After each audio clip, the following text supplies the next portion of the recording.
Ça fait un bout de temps qu'on n'a pas mis des nouvelles prédications. Parce que j'étais en déplacement, je n'étais pas en Europe. J'étais parti en Afrique. Maintenant, je suis de retour et je viens reprendre le travail. Tous ceux qui nous suivent aux États-Unis, nous vous saluons.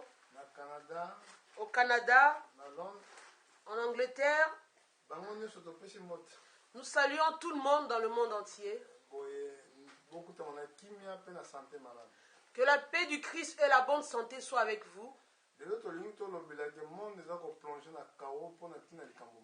Notre sujet aujourd'hui est que le monde est plongé dans le chaos total à cause d'une seule chose. Parce que quand Dieu créa l'homme, c'était pour que l'homme vive éternellement. Pour que l'homme ne vive que selon sa parole. Quand Dieu a fait la relation avec les enfants d'Israël, pour que les enfants d'Israël vivent, Dieu leur avait montré les seuls principes. Dans le livre d'Exode 23,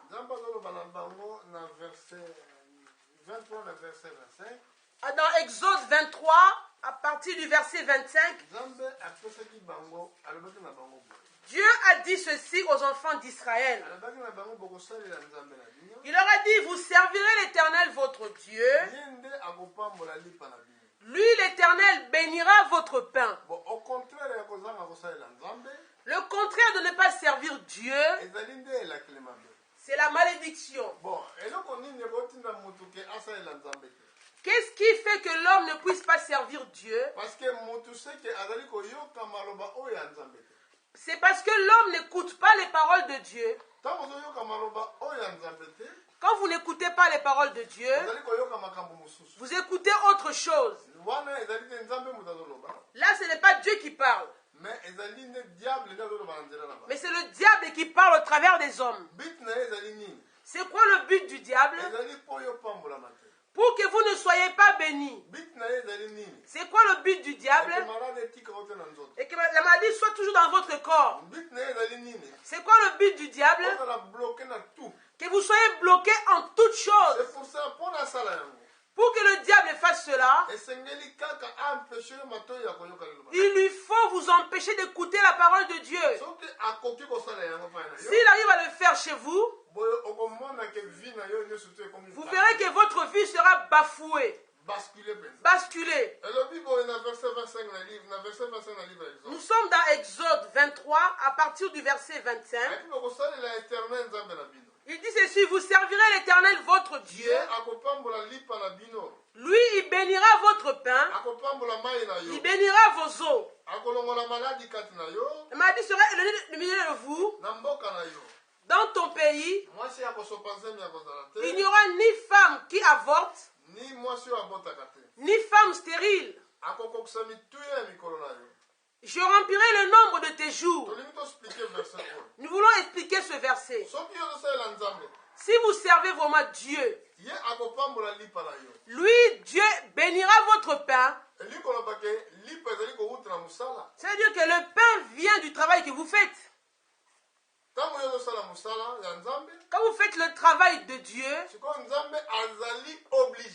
Dieu maintenant est obligé de bénir votre pain.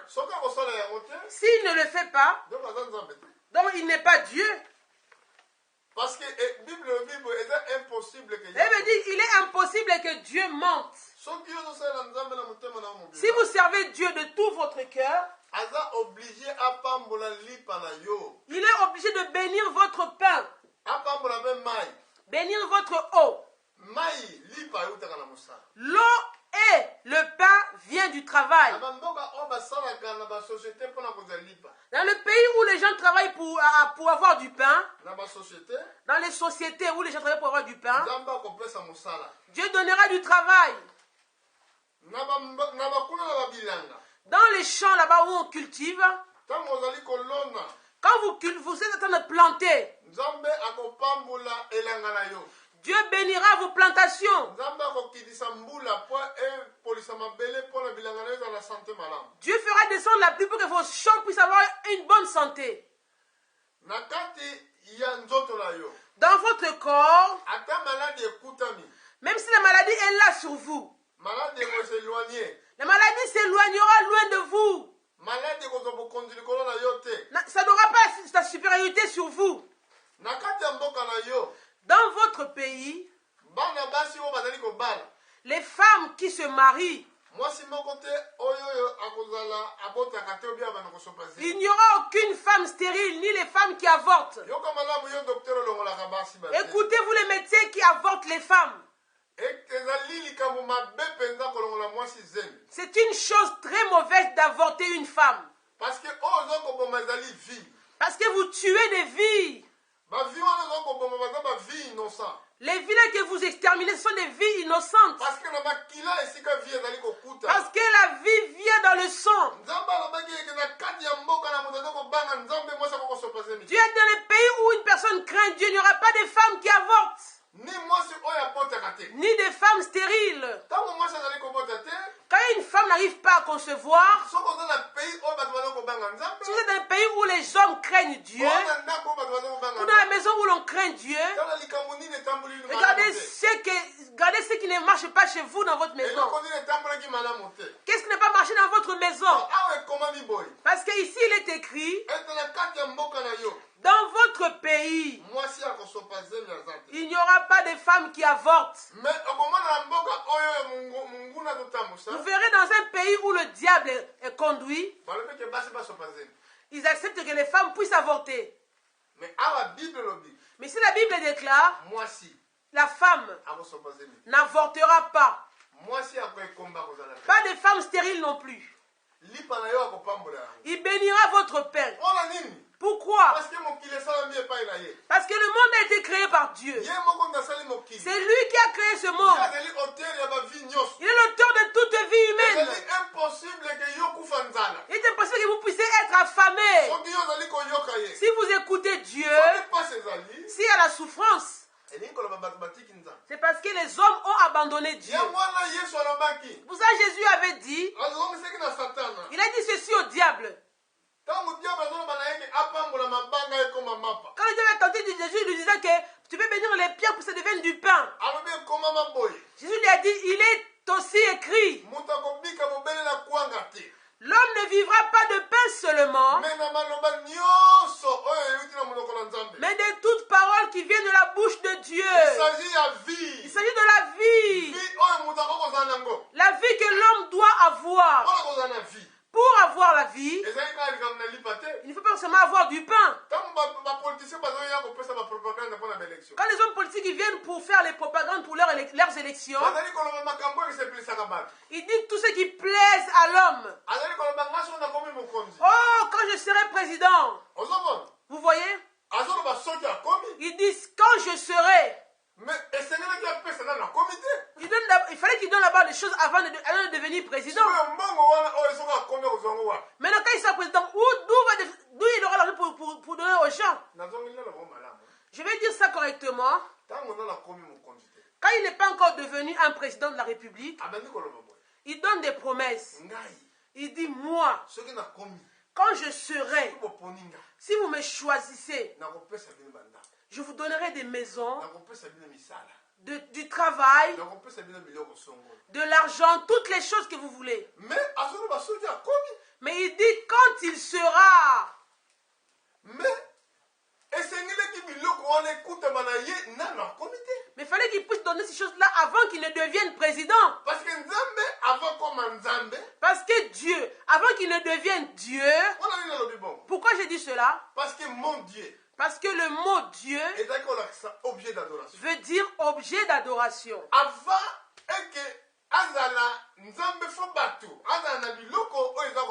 Avant qu'il ne devienne Dieu, il faut qu'il y ait des sujets pour l'adorer. Comme il n'y a pas encore de sujets pour l'adorer, pour donner la gloire de Dieu, maintenant il a dit je vais créer. Il a créé d'abord le ciel et la terre. Il a fait tout ce qui entoure les cieux et la terre, quand il a fini de créer, il a créé l'homme. Quand il a créé l'homme, l'homme a commencé à adorer Dieu. Maintenant, il est devenu Dieu. Mais l'homme a dit non, je vais devenir maintenant un chef. Si vous me choisissez, je vous donnerai. Mais donne maintenant, avant de devenir chef. Vous voyez, ce sont des paroles des hommes. La parole de l'homme ne peut pas donner la vie. Vous qui écoutez les paroles des hommes, vous ne voulez pas écouter la parole de Dieu. Voilà pourquoi dans votre maison le mal est toujours là. Le mal ne quitte pas vos maisons pour ça. Vous voulez haïr les gens. Des fois, vous voulez haïr une personne. Parce que la personne là est étrangère devant vous. L'autre vient de tel pays. Regardez seulement les cieux. Pouvez-vous voir les frontières du ciel? Si vous voulez faire les frontières du ciel, vous le ferez selon les pensées humaines. Sachez que les cieux de la terre ont été créés par une seule personne.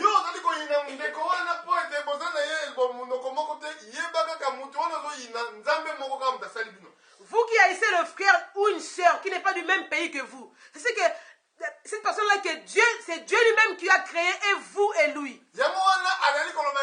Voici comment vous devez prier. C'est pour ça que Jésus a dit, voici comment vous devez prier. Il n'a pas dit que vous prierez mon Père qui est dans les cieux. Il a dit notre Père qui est aux cieux. Parce qu'il est le Père des nations. Le monde entier, écoutez ceci. Vous qui haïssez les frères qui ne sont pas du même pays que vous. Parce que lui l'a reçu, vous n'avez pas reçu. Pourquoi vous n'avez pas reçu? Avant de recevoir d'abord, écoute, il faut que vous soyez d'abord en accord avec Dieu. Il a dit ceci aux Israélites ici. Il faut faire d'abord la première chose qu'il vous faut faire. Il faut d'abord servir Dieu avant d'avoir du pain. Écoutez bien. Si vous écoutez la parole des hommes, la parole des hommes apporte la mort. Dans le livre de Jérémie, il est écrit ceci: qu'il soit maudit celui qui se confie dans l'homme. Si vous vous confiez dans l'homme, ici on parle de l'homme. Un président de la République, c'est un homme. Je suis même étonné, même les gens qui chantent, même des pasteurs. Parfois, c'est que Dieu vous donne à compte de chercher les biens de ce monde. Vous voulez devenir les amis des chefs de ce monde pour avoir de l'argent, pour avoir une bonne vie. Dieu a toutes ces choses que vous cherchez. Celui qui a reçu vraiment les dons de Dieu ne regarde pas ce que les hommes disent pour être bénis. Je ne suis pas contre les chefs de ce monde. Et aussi doivent écouter la parole de Dieu. Comment vont-ils écouter la parole de Dieu? Il faut qu'il y ait des vrais serviteurs de Dieu qui servent Dieu avec la vérité. C'est pas pour avoir du profit. La Bible dit ceci: à quoi vous servira-t-il de gagner ce monde et de perdre votre vie? Malheur à celui qui met la confiance dans les hommes. Nous sommes dans Jérémie 17. Jérémie 17 au verset 5. Et il me dit: ainsi parle l'Éternel, maudit soit l'homme qui se confie dans l'homme, qui prend la chair pour appui et qui détourne son cœur de l'Éternel. Il est comme un misérable dans le désert et il ne voit point arriver le bonheur. Il habite les lieux brûlés du désert, une terre salée et sans habitants. Ici la Bible dit ceci: qu'il soit maudit celui qui se confie dans l'homme. Pourquoi vous vous confiez dans l'homme? Parce que l'homme vous dit des bonnes paroles. Il vous dit des paroles qui plaisent à votre vie. Des paroles qui disent de se séparer avec Dieu. Quand ils disent que les femmes peuvent se marier entre elles, vous êtes d'accord avec ça? Les hommes se marient entre eux, vous êtes d'accord avec ça? Vous mettez confiance dans les paroles des hommes. Votre cœur est loin de la parole de Dieu. Quand on vous dit allez avorter, vous allez vite avorter. Vous êtes une personne maudite.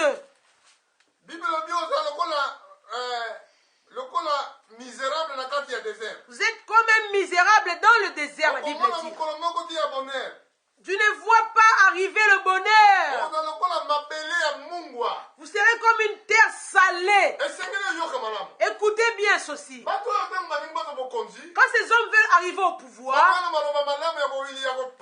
ils amènent des bonnes paroles pour séduire. C'est pareil quand le serpent a voulu séduire Ève. Il est venu avec des belles paroles pour voler à Ève la richesse de la parole de Dieu. La parole de Dieu, c'est là que se trouve la vie. La Bible dit ceci. L'homme ne vivra pas de pain seulement, mais de toute parole.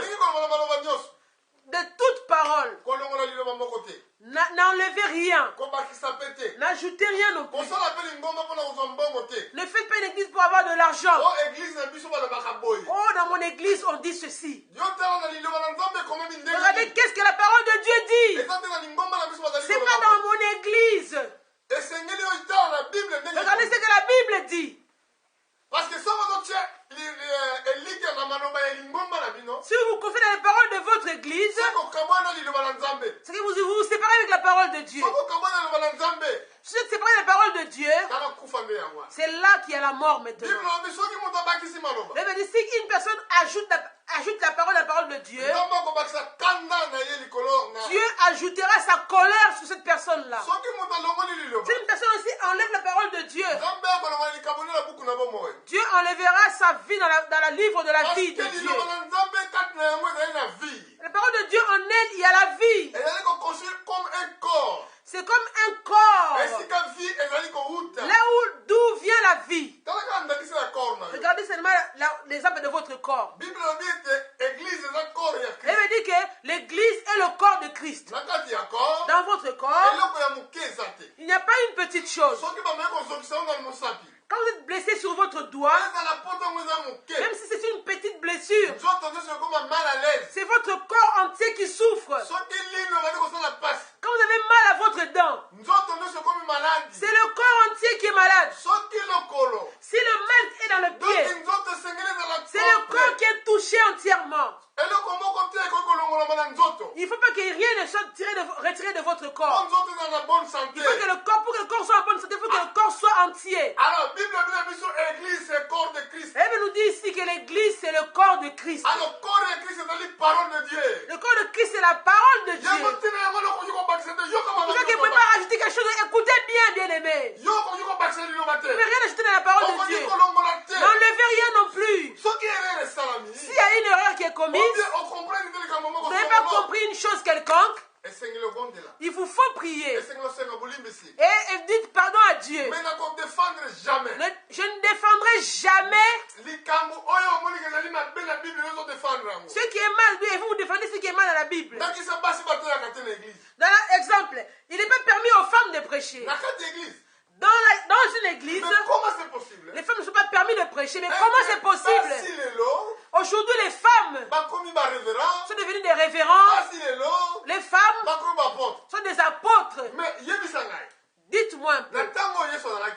Quand Jésus était sur la terre, quand il marchait avec les disciples, avez-vous vu combien d'apôtres femmes?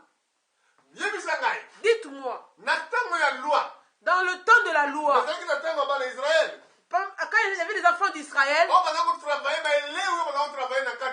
les Lévites étaient dans l'église, les Lévites. Dites-moi, il y avait combien de sacrificateurs femmes?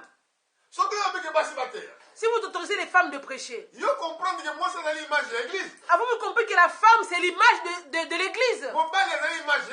L'homme c'est l'image de Christ. Dans l'église, qui dirige? C'est Christ. Dans la maison, qui dirige? C'est l'homme. Mais comment vous voulez apporter du désordre? C'est l'apôtre Paul a dit, Dieu n'est pas un Dieu de désordre. C'est un Dieu de paix. Dans les églises, il faut que les femmes se taisent. 1 Corinthiens 14. À partir du verset 33. Vous allez voir ces choses. Pour une personne qui veut la vie, qui veut vivre éternellement, ce n'est pas seulement à cause du pain. Mais vous aujourd'hui, vous servez Dieu pour le pain, pour le ventre. Tout ça, Dieu a dit à Jésus, si tu es fils de Dieu, vous savez qu'il était le fils de Dieu. Mais comme il est fils de Dieu, la réponse était ceci. C'est la parole de Dieu.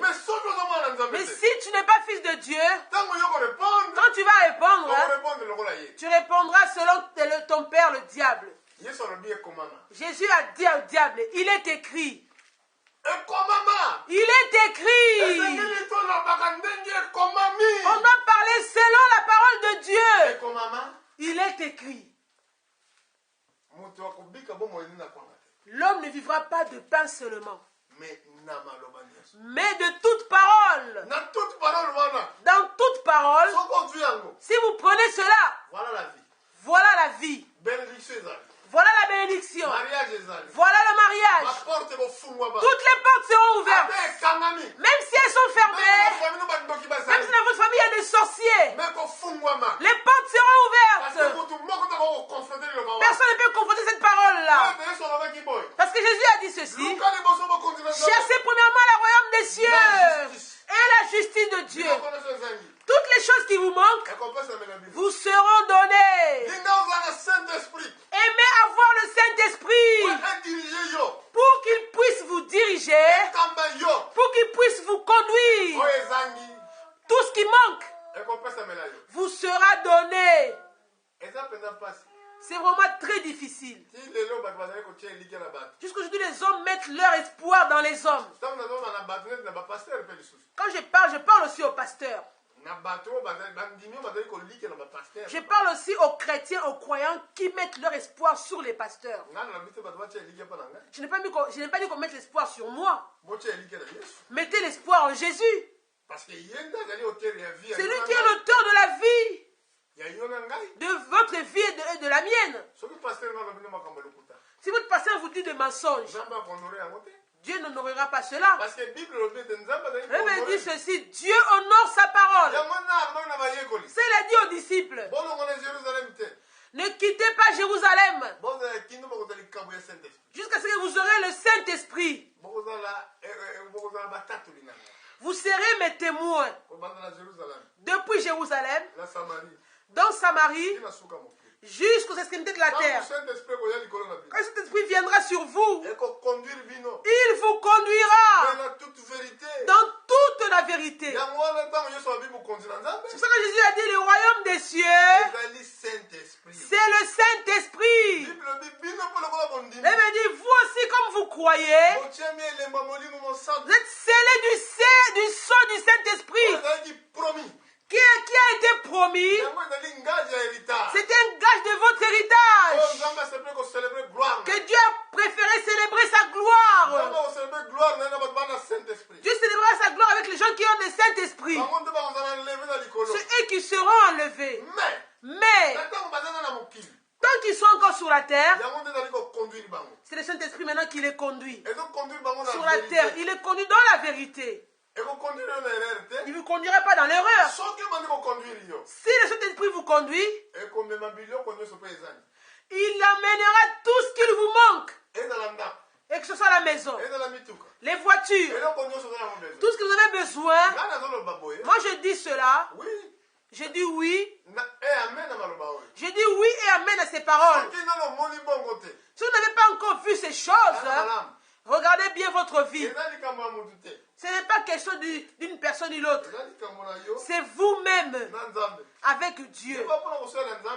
Écoutez, pour servir Dieu, il vous faut être tenté premièrement. Vous devriez être éprouvé. Ça ne sera pas facile de servir Dieu. Dans votre entourage, les gens vont vous combattre. Ils seront là. Dieu ne va utiliser seulement votre entourage. Mais vous, observez ce qui est écrit ici. Regardez la parole de Dieu. Si vous regardez ce qui est écrit ici, même si vous restez seul, que le monde entier vous hait, devant la parole de Dieu, il n'y a pas d'échec. Les gens diront, oh, bientôt il va tomber. Il ne sera plus là. On ne parlera plus de lui. Ils vous verront maintenant monter dans le sommet. Alléluia. Alléluia. Il faut connaître cela, frères et sœurs. Même si on vous chasse, même si personne ne veut de vous, regardez seulement ce qui est écrit. Regardez Jésus à la croix du Calvaire. Le monde entier l'avait haï. Même le soleil s'est obscurci. On l'a cloué à la croix avec des malfaiteurs. Ils se sont dispersés, les disciples, dispersés. Il est resté seul à la croix. Oh là là, lui qui a nourri les gens avec du pain. Il a sauvé des malades. Mais ce jour-là, abandonné de tous, tout seul à la croix. Mais quand il est ressuscité, l'évangile est arrivé à vous et moi. Au nom de Jésus, les gens reçoivent le pardon du péché. Au nom de Jésus, on reçoit la guérison de toute maladie. Au nom de Jésus, oh, les pauvres deviennent riches. Au nom de Jésus, la bénédiction est déversée sur tous les gens. Pourquoi aujourd'hui, frère, vous voulez vous opposer à la parole de Dieu à cause du profit? Quand les hommes disent abandonner Dieu, vous le faites aussi. Accrochez-vous à Jésus. Il ne change pas. Il est le même. Que Dieu vous bénisse. Nous reviendrons la semaine prochaine. Vous qui avez écouté, accrochez-vous à lui. Le monde arrive dans le chaos total. Mais pourquoi les hommes ont abandonné Dieu? Si nous nous accrochons à la parole de Dieu, nous serons ressuscités ce jour-là. Le chaos quittera notre vie. Que Dieu vous bénisse. Merci.